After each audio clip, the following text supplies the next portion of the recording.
Welcome to Guide Guru. We hope this video helps. You need to act fast.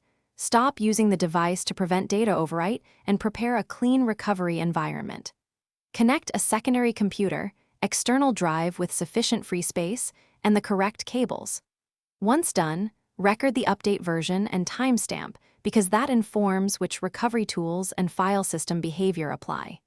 Make sure syncing and automatic backups are disabled to avoid further changes. This first step preserves remnants on disk and gives you the materials to run targeted, non-destructive recovery tools.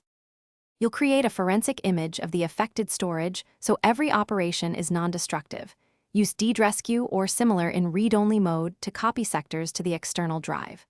Once the image is secure, run targeted scans, first file carving tools to find common file headers, then metadata and partition table analyzers to reconstruct lost directory structures.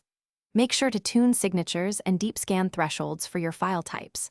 While scans run, monitor logs and allocate enough time.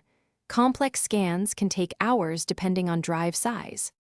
You should restore recovered files to a separate drive and verify integrity by opening multiple representative files. Checking checksums helps confirm accuracy. If some files are corrupt or missing, rerun scans with different carving signatures or try alternate recovery tools that specialize in your file formats. Make sure to log each attempt and changes made. If automated methods fail, consider contacting professional forensic recovery. They can work from the image without risking the original media and often recover data that can.